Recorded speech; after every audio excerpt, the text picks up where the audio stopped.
All right. Thank you so much for being here. I want to reiterate it's such an honor to share this stage with y'all.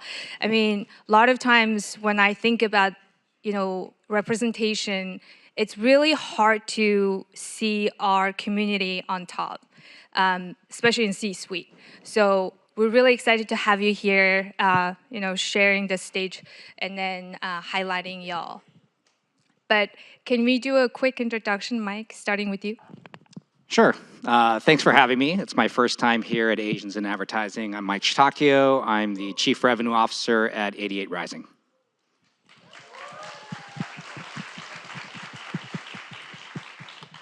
Helen Lin, I've been able to attend a few Asians in Advertising events. It just keeps growing. It's incredible. I'm actually from Los Angeles, but I live in New York right now, so I feel like this is a massive homecoming, and it feels like a massive hug, so this is great. I'm the Chief Digital Officer at Publicis. Hi, everybody. I'm Glenn Oyoung. This is also my first AIA event as well. It's really nice to be here with you. I'm the Chief Marketing Officer of Covered California, and it's an honor to be here. And also, we are sitting in the row of our SAT scores, so I am the lowest. I figured out what they did, and I am offended, but that's okay. We had to go there. This is an Asian summit. Thank you all so much for being here. We've had a prep call, and then it was really feel like almost like a, therapy session for me. And I felt so inspired just talking to y'all and hearing about your journey. And what I took was, I feel like we're still the one, like only one in the room, even though, we're constantly pushing for representation, constantly pushing for what we can do and how we can push more of us into the leadership position. So can you share what it feels like to lead in that space and how you've learned to move forward with purpose, even when, full acceptance is still not there? Want me to start? Yeah. So like Frank, if Frank's still in the room. Frank, there you are. Well, unlike Frank, I don't turn 50 this year. I turned 49. Get up here, Frank. But I've been in this industry for 25 years. And in the past couple senior executive roles that I've been in, I've always been the only Asian person at the table. In many cases, the only person of color at the table. This is actually the first job where I'm not the only Asian person at table. 88 Rising, if you don't know what it is, celebrates the best of Asian creativity and culture. And so I'm surrounded by other Asian executives, which is, quite frankly, a breath of fresh air. I feel like I'm at home, right, is really what it feels like. And many times looking back over my career, and I'll tell another story, a couple jobs ago, we were at an offsite, a leadership offsite, and there was about 100 people, there's 100 of us at this offsite. It was in Miami. And I remember I was standing with two other Asian people, one of whom is in this room, Jen Louie. You probably remember this story. We're at this offsite, there's 100 people, and it was Jen Louie and another person, Mike Van, if you know Mike Van. He's recently named the CEO of Billboard. We all work together at this company. And we looked at each other and we said, look around. Of the 100 people here, we are the 3 only Asian people in leadership at this company, which will remain unnamed. And we all work on the same team, right? Like, is that telling? And so we talk about this journey of leadership, and we talk about what it felt like, right? And the word that always comes to mind when I'm asked that question, I'm like, it feels lonely. It really does feel lonely. And so when I, transform or this journey to today, and I really feel like I'm like, oh, I feel like I'm at home. Because it's the first time in my career where that loneliness is gone, right? And I also feel, I acknowledge, I should say, that I'm in a very unique position in a company that's founded and run by an Asian CEO, right? Which is rare. But it's a still the massive weight of responsibility, right? Has not left in that 25 years of I shouldn't haven't been in leadership in 25 years, but that journey in my career, I still carry that memory that Jen and I share. I still carry that, and I still constantly reminded of the responsibility of wherever I go in next in my career, or the experience that I share with other leaders, whether they're becoming a leader for the first time or they've been in leadership for a long time, what we have to do as Asian executives to make sure that we are passing the torch on it and bringing other people up with us. It's such an emotional question, because the original question was actually, now that you've arrived, talk about what it's like to fit in. And all of us are like, what are you talking about? We don't feel like we fit in at all. And that's why the reframe. And I feel the hug too, because I feel like the density in Southern California versus New York is actually very different from an Asian standpoint. And I also, this isn't woe is me, but oftentimes less so now, are also the only woman, right? And so you question, why am I here? Am I here for the right reasons? So you have that kind of internal narrative.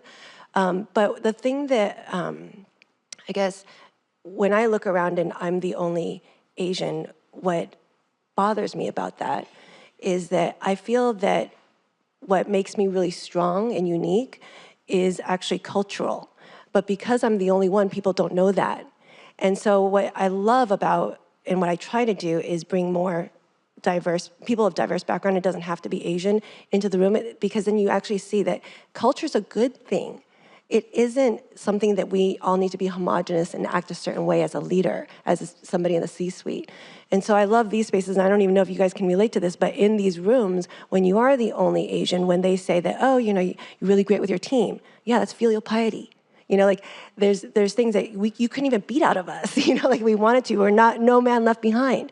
Like, that is our ethos, and I think that we would be so much of a stronger nation if our cultural values were revered, but instead sometimes our individual strengths are lucky for me, attributed to me, but really it comes from my culture. So it does always make me sad when I look around and I feel like people don't understand what drives me. I've had my manager say to me, what drives you? Is it money? Is it a big team? Do you want to be CEO?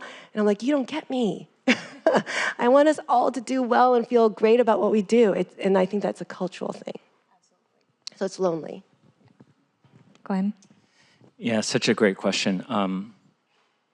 I guess I'd answer it with two sides of a coin. So on one hand, to Mike's point, and to, as we prepare for this, I do feel like I've made it to the other side, to a team that is more diverse than any team I've ever worked on. Again, I work for Covered California, which is part of the state of California, right? And our mission is to reach all Californians. And I feel very lucky that I work in an organization where that's not just words, that permeates our entire organization, including, most importantly, how we choose people to come on board, right? And so from a leadership perspective, there are more than one Asian American leaders that are peers, but I would say it's the first time in my whole career that I could say that. I'll say it for the people in the back. That is the first time in my career I could say that. I know I sound like I'm 12, but I'm 49 years old. Right? I'm still waiting for puberty. TMI, is this on?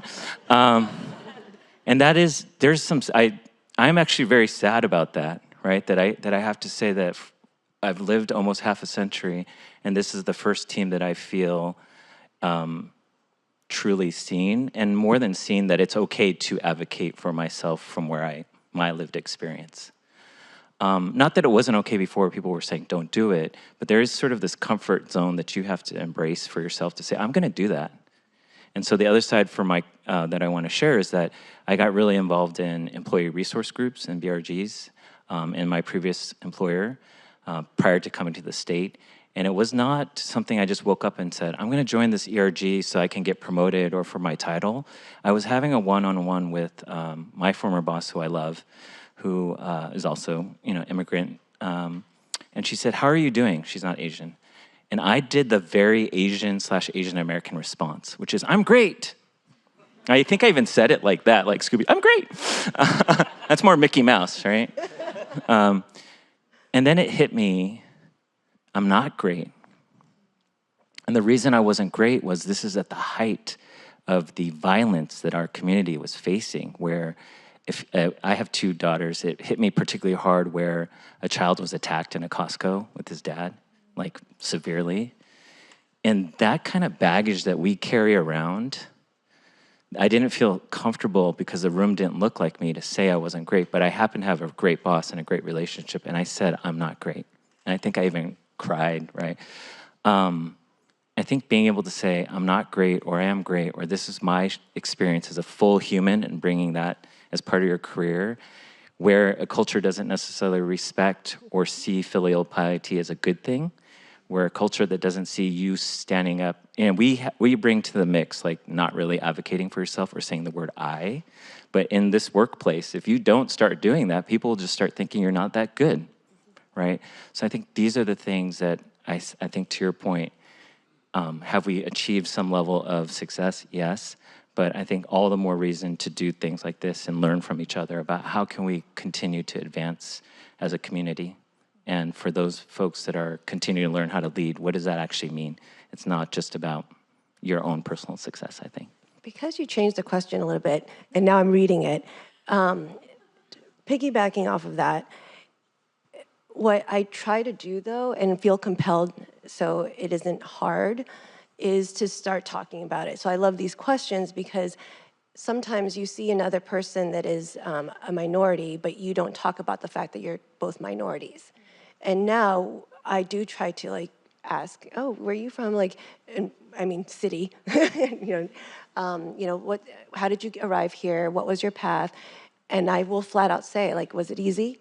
Was it hard? Like, I want to know. I want to talk about it because we don't talk about it. And as a leader, I really encourage us to talk about what was hard. That was actually my question as well, right? Like, I really want to hear about that because we have so many common hard things, but we don't bond over it and we just kind of struggle ourselves. So the last few years have been incredible in our community where we have forums like this, and there are several now where we can actually talk about this, the challenges that we share. And what I think is changing is I actually see, I'm in media, a lot of you guys are in creative, but the media marketplace, they're seeing all of us congregate. And so we have a lot of public forums and they see us working together and doing business together. Mike Van is a perfect example, so is Will Lee, the CEO of Adweek, where we give each other the space together, and so they see the culture, it's unmistakable, and this month is very important for that. So I think as a leader, that's what we can do, is to create these forums and make sure that we're seen together. Yeah, I think that's a really great point, and that's why Asians in Advertising was born, that so we can get together in one place, safely have this conversation. That's how we, first born, and then now we're really sharing all of that across the whole community, right? Not just within, in a small virtual space for 25 of us. Now we're, over 300 people showing up and having this conversation. And speaking of success, I think many of us define success differently, especially when we're growing up, how what success taught to us, right? Like what success looked like is different. Our parents sees success differently. We saw success differently. So how has your, personal definition of success evolved over time? And, how did it shift to help you grow from kind of like the individual contributor to the leader you are today? I'll dive in on this one. So, for me, growing up, both my parents, who came here from Taiwan with very little, I think many of us in the room can relate to our parents having that background. For them, success was surviving, right? Literally surviving. And so what they relayed to my brother and I was like, you're going to have to work, 10 times harder to achieve, right? And I think in my career for the first several decades, that was what I was taught. That's what I embraced. Kind of like, I'm just going to work hard like a machine, right? And that hard work will then lead to advancement, you know, in all forms. And that works to some extent, but I think when we talk about true success and taking a real step back beyond just providing and being safe, if you want to thrive in whatever career you have to have a strategy. And I think just putting in 23 hours a day is not a good strategy. I could tell you that, right? My voice hasn't changed, but I do have gray hair. And I think as leaders, if we aspire to come up and lead, it starts to be other skills that are so important beyond the hard work. You have to work hard, you have to be good at your craft, but you have to start having a strategy for, like, how can I lead a team? How can I take care of a team? How can I meet peers? How can I network? You know, there's so many other skills other than just grinding. And I didn't come up with that sort of in my mind, because that's not what I was taught, because my parents were trying to teach us to survive, right? But if we're thinking about thrive and true success, it's much more than just hard work. I think it was exactly that. Achieve in what you're responsible for, what you're paid to do, one foot in front of the other. And a lot of times we're working in our heads down and we're just getting it done and we're doing it to the best of our ability.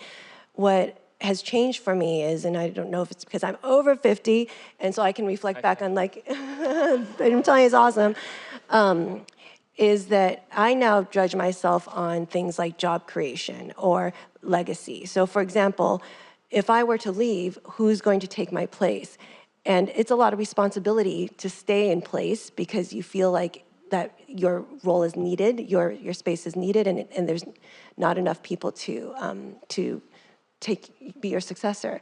So for me, the new definition is how across all of our industry are we making sure that there are a lot of people to choose from it that people may not know. That's become really important for me, and I've gotten a ton of joy from it. But within my day-to-day, what I've also changed is, while I might be a subject matter expert, I lead digital, I've started asking way more commercial questions. So I'm asked to do things and untangle the hard things, and then you figure something out for your clients and your company, and they're appreciative. However, I now ask why. What does it mean commercially? How much are we going to make from it? If I don't do it, what is that going to mean? And I feel like even asking those questions, which are not my direct job, has my leadership looking at me differently. So I would also recommend people thinking about incorporating into their own personal KPIs, what is your contribution commercially? Not just your exact job, but commercially, because ultimately what you want to do for job creation is you want to be in that C-suite where you are making P&L decisions and you need to understand the commercial aspect. So just start now asking, what is my impact? Don't be afraid. And then you're going to start to learn your worth. Because then people will tell you, if you didn't do it, what would happen? And you're going to gain confidence from understanding what you do and how it contributes to your company's bottom line or your clients. And can I say, I love that, because it's not just like my silo and what I do, but where you're talking about, to really do that, you need to understand other divisions, other departments, other priorities, right? So again, it goes back to this broader view. If you're talking, in our case, it's a mission. Every company has a mission, every organization. And to truly be effective, you need to spend and put in the work to understand where other people are coming from. I agree with both answers. Something happened to me yesterday, which is I'm going to give a slightly different answer on success, and it's outside of the professional environment. But the genesis of this answer is going back to our parents, right, and the generation of family. Growing up, again, immigrant family, so it's just taught to, like, put your head down, work, and just try to make it. And if I wanted to go to college, I had to, there was no, like, graduating high school, like, oh, you're going to go on your senior trip. It's like, no, there's no trip. You work. You save up money. You go to college. Was Princeton review your senior trip too? No. Yeah. It's totally. That's what I did. Yeah. I mean, but like pay through college. Get a job through college and pay your way. And so and it was just ingrained in just head down and work. Right. That was the work ethic of my family. And so when you think about the generational success, it's always like you want to provide. Every generation is provide a better life, quote unquote, for your kids, and so on and so forth, right? That's kind of like the generational path. And so now I'm at a point in my life where my oldest is graduating high school this year and going to go to college.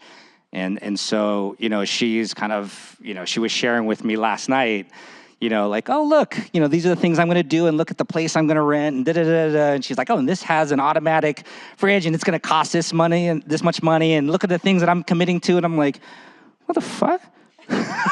Oh, we can cuss on this panel? All right. What did you say? And I'm like, wait, you don't have a job. I'm like, did I do something wrong? Like, should I have put in this ethic of like work ethic of like, you need to like do these things and like sign up for these things and like, but then I'm like conflicted because I'm like, should I have been more like my parents of you need to do all these things? But at the same time, I'm like, but rethinking success was the question, and success to me was like, oh, but I wanted to give my kids the things that I couldn't have, right? And so again, like it's the long-winded way of saying like, when I think about my team, or I think about, success and how I try to create success for not just myself, but also the team around me, it's like, are they finding balance? Why are they working so hard? Why am I working so hard? Is it for a title? Is it for more money? Is it for recognition? Is it so I can provide for the things that I want to provide for outside of the four walls of this office space? It's probably a yes to all the above, right? It's all, contributing factors to everything. But again, and I agree, like contributing to the greater whole of the company and to learn and grow professionally. But it's those moments like last night, and I laughed to myself of the conversation I had with her, but I was also like, oh yeah, this is why, right? Also, success means I can create these moments for my family that I never had, right? And I kind of I went down memory lane of like, oh, they can go, do travel sports. Like I was always envious of my friends who did travel sports because I couldn't afford to do it as a child, right? Because both my parents worked and I always wanted to do it. Wow, they were able to do it. That's success. Right. So again, reframing what success looks like as you think about, your ambitions, whether they're a year from now or 5 years from now or 10 years from now, what does that mean to you? I think is always a nice balance, right? Outside of your professional ambitions. So I hear a little bit of like choice, right? Success is that your family has choice on how they spend their time and what they do with your resources. And one of the things, if I could go back to my like 25-year-old self, I was so focused on achieving what my boss told me we were trying to do. And I guess that's my myopic view. I wasn't really thinking back of like how I was impacting my company. So you see my bias coming through here. But what has made me feel very proud is if you corner me in any elevator and any executive asks me what did I contribute and me and my team contribute last year, I can nail it in 5 words, right? And so like that to me is something that I had to learn because I don't think that was culturally baked into me to step back and look at the whole picture, right? To understand what wasn't like, I almost said it in Chinese, but like, don't worry about them, just focus on yourself, just do your job, but the problem is in tight times, things happen like job reductions, right? Reduction in forces. And if you're only doing your part, you're not seeing the things that are gonna come sideswipe you. And so if you cannot justify what your achievements are, then you're not heads up and watching what's happening around you, you don't have all the options. You're blind to what the options could be taken away. So that is something that I feel like I've grown into as I've gotten older and understood the lay of the land better. And success to me is having a command over my numbers. I know as we prepared for this call, this panel, which I think we're killing it, right? Definitely okay. off script. Sorry, fragile ego. One more time for my mom, please. I'll just. And now for Helen's mom. As we were preparing, I left talking to the three of you thinking, man, I wish I had had a chance to hear what you said, 20 years ago. And I think for me, it all resonated in terms of being very focused. I spent most of my career in some capacity in professional services, whether it's in a consulting environment or a creative environment. And maybe because of that as well, plus the culture, it was just like, take care of the client at all costs, right? The deliverable is what matters. Nita, if you're out there, IW, it still matters. That still matters. And Susie. But I think as you come up, you kind of take this step back and go, the process really matters. If you want to really succeed, if you want to thrive, and certainly if you want to be a leader, the process really matters. And I had another boss that told me one time, leadership is a vocation, which sounded like, kind of like a throwaway line, like, yeah, but what about the deliverable? But that's what I try to remind myself, and I'm not a perfect leader by any stretch, but I, at least today and in the last few years of my career, have aspired to be the kind of person that leads a team through a better process. And even if we make mistakes, we're gonna learn from that and tries to make it safe to fail. Just saying safe to fail, I would be like, it's safe to fail, but inside, a lot of those 24-hour days were me going, but we're not gonna fail, right? And I'm gonna kill myself to make sure we don't fail. That's not success either, right? So I think just striking that balance between you gotta get the job done, we wanna all do the perfect deliverable, but the process, keeping your heads up, knowing your peers, that really matters. I know we're blowing. I know you have a few more questions for us, but and I don't know how this is going to come across, but heads up in the process. Also, don't be afraid to lean in on understanding the politics, because that's also a thing I think we don't really focus on. Like we're like, hey, they're going to see what we contribute, and somebody's going to take care of us because we're going to earn it, right? But that's just not how it really is all the time. And really being aware, heads up, not just what's happening to you, but like what's happening around you. Like it's just something that I really didn't pay attention to until later. So if you're at that place where you're like, hey, how do I break through? How did other people break through? What's happening around you? Like what are the cycles that the discussions are happening? Who would advocate when you're not in the room? You know, what are people saying about your peers? Like these are just things that you do have to, the reality is you have to be aware of the politics. And then once you're aware, you can choose, you know, do things, execute your influence with the integrity you want to do it, right? But be aware and then make it work for you. But not being aware, you're just, you know, vulnerable and have less options. I think another way to build on that is to think about, just imagine your perfect manager. I know it looks a lot like Helen or Mike, but consider me or Senna. I mean, I think a good manager is like, this is going to happen or this may happen to the team. It's not coming in hair on fire like, oh my God, this happened, or it's gonna happen tomorrow, right? So all these things end up being things that, to be on that person's team, it's like, if there was a surprise, we're as prepared as we can be, right? Someone who's helping read the tea leaves, read the room, and just really helping the team to some extent focus on the work in front of them, and really having someone advocate, see downfield. I mean, all those things are not taught in a class and are not necessarily taught in our culture, I would say. But I think those are the things that, you know, you need to focus on if you want to move ahead. Yeah, I mean, I always wanted to be a leader that I needed when I was starting my career.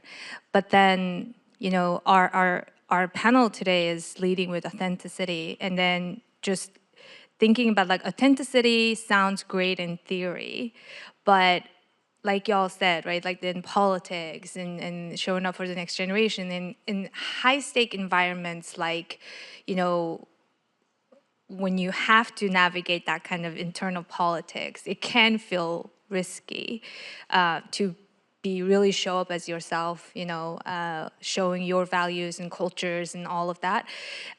So what does it look like for you to lead with that kind of conviction, and, you know, even it kind of challenges your politics and environment? I mean, I like what Ziad said this morning, and that it's very simple. Like, I wouldn't overthink it. I think you have to, and the key word there is conviction. Like, you have to believe in what you are saying, or what you are, let's just call it, what you're pitching, right? You're coming to that meeting because, you know, you are, you know, presenting a point of view, and you have to have felt like you have researched that point of view, and you are stating a point of view, and you feel that you are validated, right, in that point of view, right? So you have conviction in that. The opposite of not having that conviction is then inauthenticity, right? And so you're not prepared to come present it. So, I mean, I don't know. To me, when I think of authenticity, like, it is truly very simple, right? I've been in places where, which will again remain nameless, where I didn't feel like I could be my authentic self all the time. And to me, and maybe I'm oversimplifying the other outcome, where I had to make a choice where I chose, I didn't want to be there anymore, right? Despite that it was a company that does great work, the work that I was able to do, I felt I could make impactful work, but it was just an environment and culture, and even with the political kind of navigation, that I just felt like I couldn't show up as my authentic self. And so you reach a point where you have to have conviction even when you look yourself in the mirror and say, I don't want to do this anymore. And so I decided this isn't for me, right? And so it's not about just personally being like, okay, how can I play the game? But you also have to say like, nah, I don't want to play this game.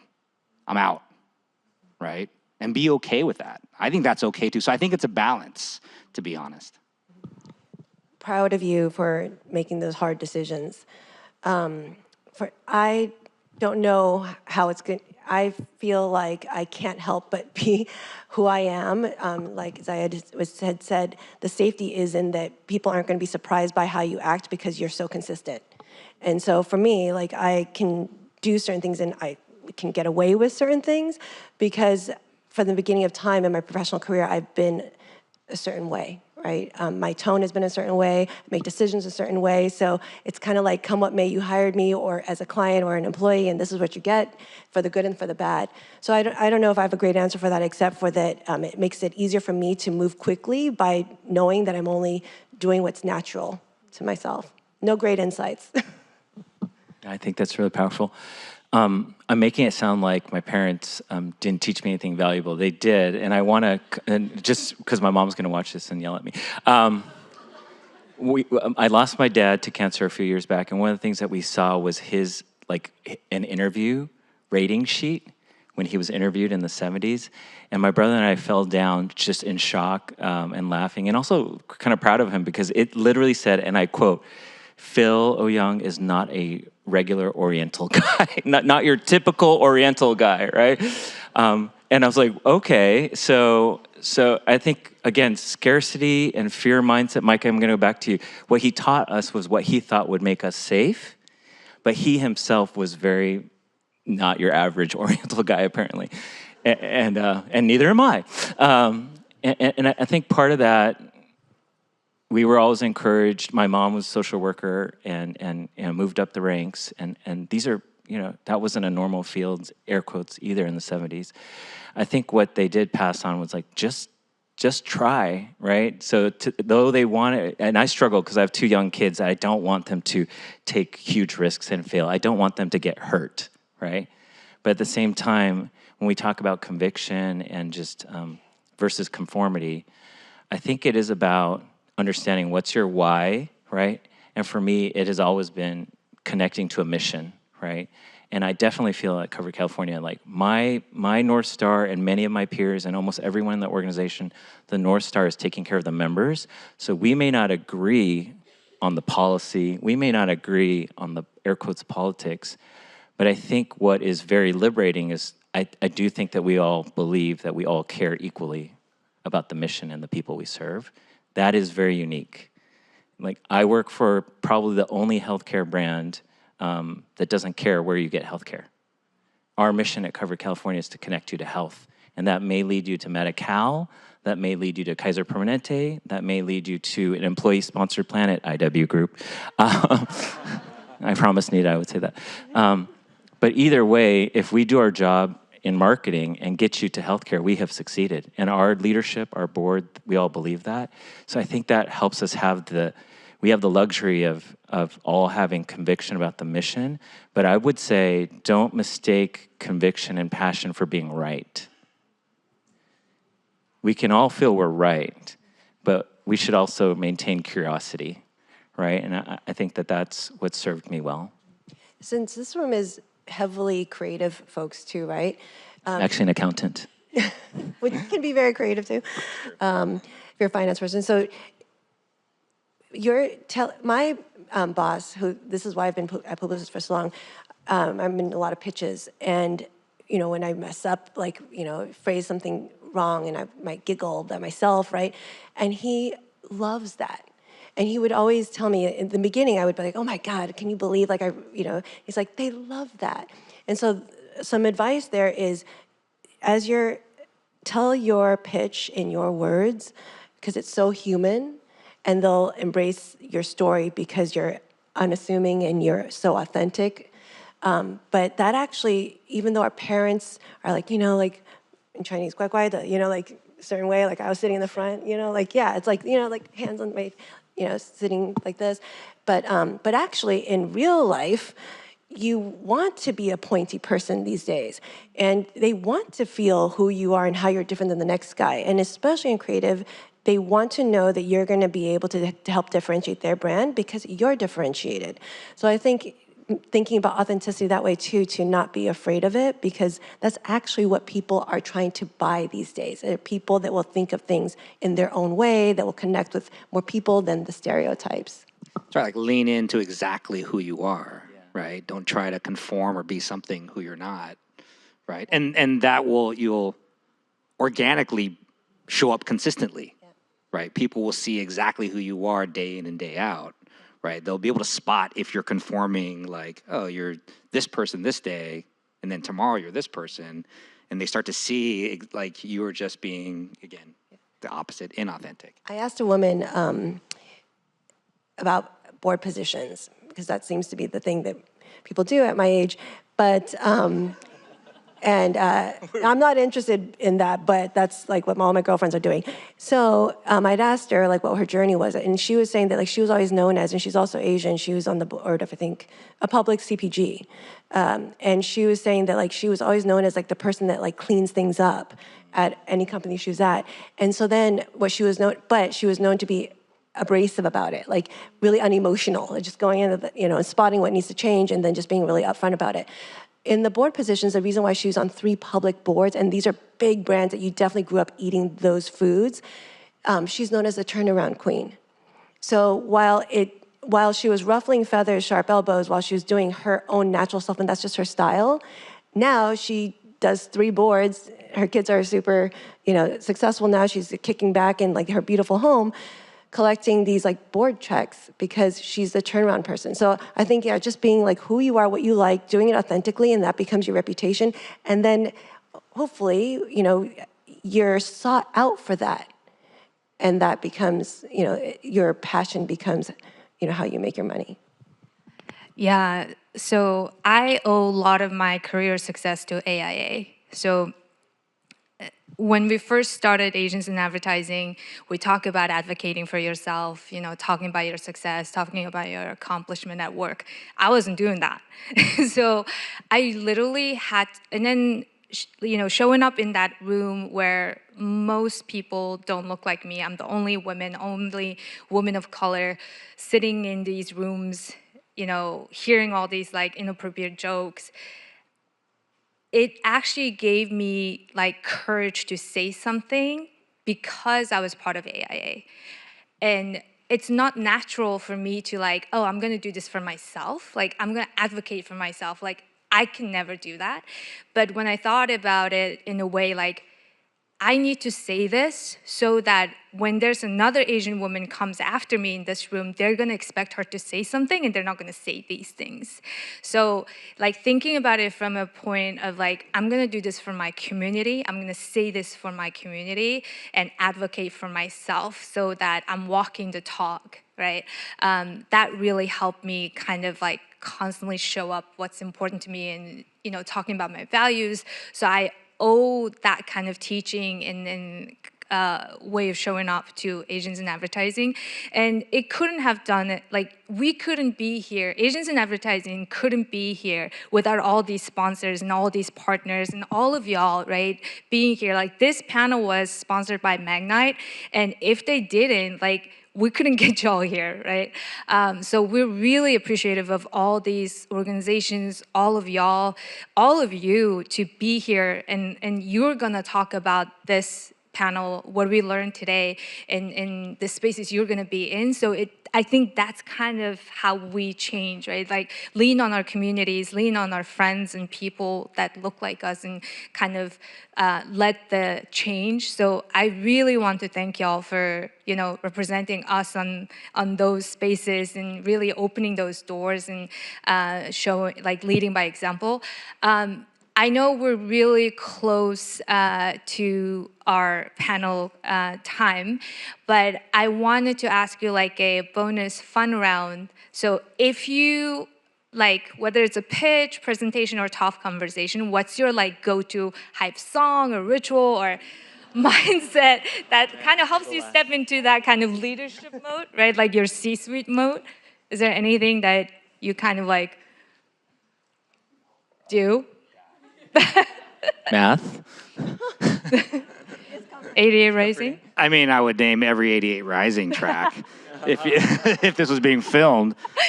But, there is I don't know why I always go back to this, and this is even back to college, but like, if I'm going a non-88 Rising, and if I think about a hype song, for some reason, this will age myself, and not in the age myself, Ziad, I'm 26 years old, age myself.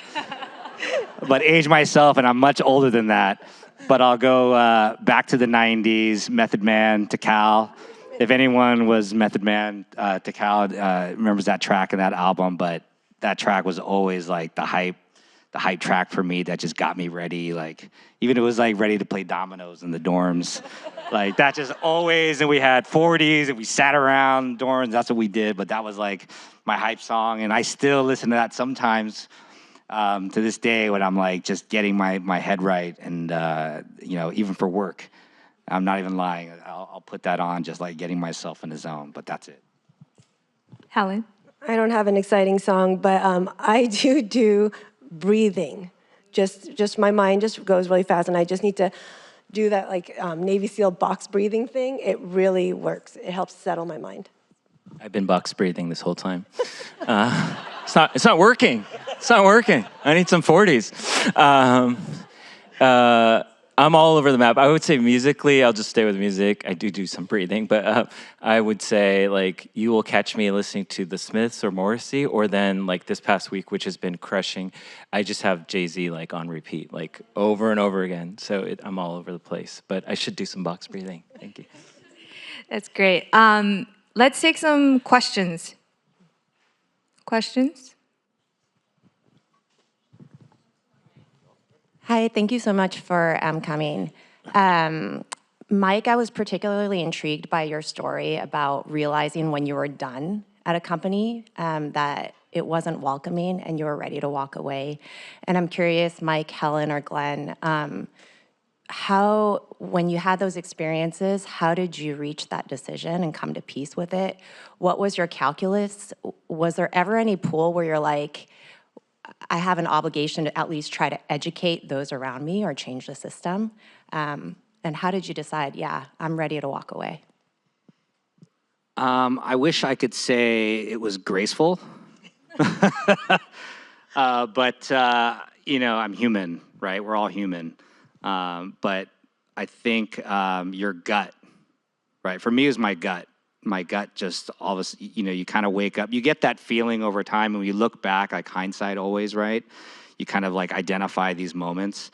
But, for me, and again, that these tables, I just stopped feeling welcomed, right? Where my point of view wasn't valued. And then even outside of the table, when you do these, let's call them quote unquote bondings, these leadership circles, I'm like, I have nothing in common with you people. I do not even want to be here with you, right? I don't want to commiserate. I don't want to bond. I don't even want to look at you, right?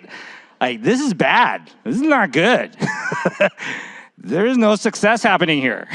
Like, I need to get out, like now. This is my new ringtone. I've just recorded that. I'm going to play it back every morning. So again, that's like the not graceful part of it. But again, I go back to the gut part, right? And that's despite the fact, great company, does amazing work, And, I still was able to do work that I felt was impactful. But it got to a point where, like, if I continue down this path, I'm going to do bad work. It is going to impact my team.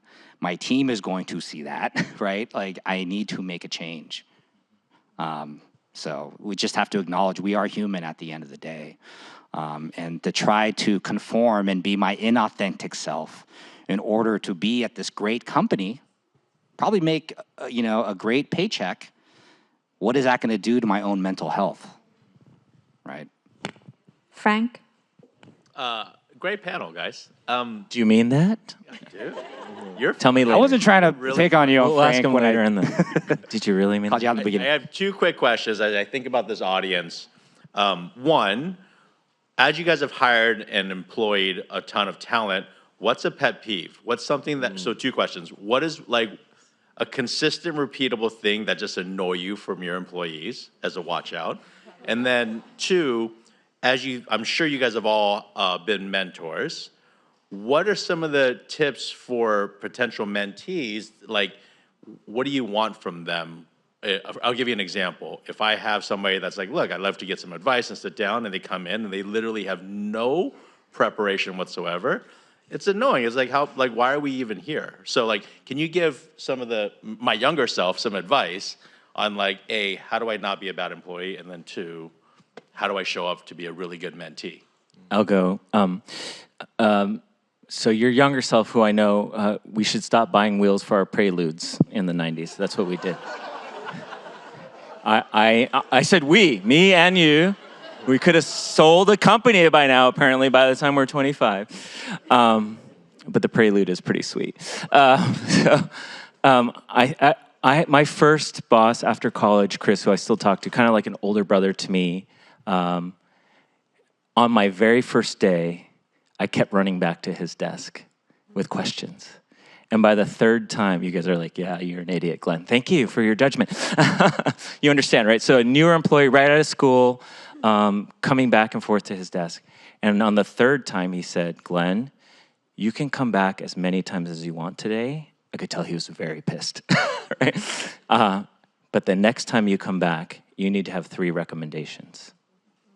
And I'm glad that happened on my first day of my career. I don't think I would be in this chair if not for the many lessons I learned from all the great bosses. But I would say of all the lessons, that was the most powerful one, which is have an opinion, do the work, right? You don't have to be right, but what that shows is curiosity, initiative, and you're not trying to make your air quotes problems your boss's problems, right? I think that would be something that I continue to say to anyone who's thinking about moving ahead in any field. Yeah.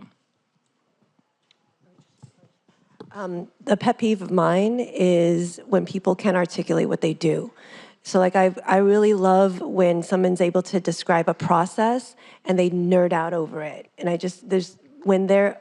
when they've only worked in groups and they only contribute a little piece and everybody else has to contribute, I don't know why, but I'm always like, you know what? You need to go back to the beginning and you need to work from the bottoms up and you need to know how this actually works. I'd love to hear you be really proud of what you've done. So like when I interview people, I always ask for a sample work, they can blind or whatnot, and I don't care if it's like, astrophysicist type of level stuff. I just want to know that you did it by yourself. And so I could see how you think. And, that is like my go-to to see if I will work well with somebody, if they'll be able to break down, deconstruct the problem, and what did they do to it, for it. Hi, how's it going? My name's Edison. Just want to appreciate you guys for coming today. It really means a lot to me personally. It's really impactful. But my question is, as someone who grew up in a different country and came here 8 years ago and being on my own, what came to surprise me is that how our own culture, we talk about authenticity and everything, has kind of been being marketed by corporations or agencies and companies as like a tool. I'm curious what your intake on it and how do we try to continue on from now to try to look for a more authentic self with our own culture? It sounds like I think it's actually very important to market culture. But the issue is, it's that we've dummied it down by the time it gets out to the masses. So what you see is not authentic, right? And that's the challenge. How can you actually represent so much of a robust, diverse diaspora in ads? But I actually think it's very, very important to be present, to be in both non-traditional as well as traditional roles in media, so that it normalizes that with non-Asians. You know, it's like decision makers, people in life, for community safety even. So I just think that we're just not good at it. But I think it should be marketed. I see.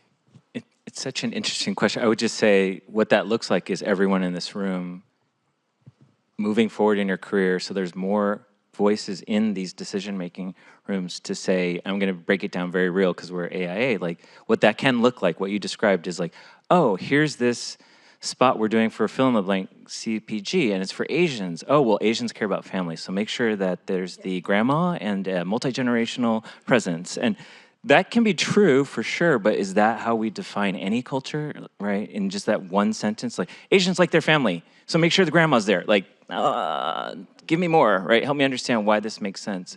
And so that doesn't just happen with Asian culture. That happens, make no mistake, with every culture on the client side where you have a finite budget for production and you're trying to cast a wide net. It can become a very slippery slope to say, well, I got to make this work. So we fall back into almost like tropes or stereotypes instead of really, again, staying curious and doing work that we're proud of to say, you know what, the grandma is in the spot. And she nailed it because that's part of a story on purpose, right? So again, this idea of authenticity, but more voices in the room to say, that's not enough. That's a cop-out, right? I think that's what we strive for. Yeah, I just got flagged. We have 1 minute, so we'll take 2 questions, and then they will be here. Please ask them questions when they come off the stage. We're gonna do a panel in the parking lot. This is so much fun. Yes, let's do it. We just need a boombox. Helen, can we? Okay, all right. Hi, so I'm a first-year art director at an ad agency. You guys talked about this concept of heads up versus heads down.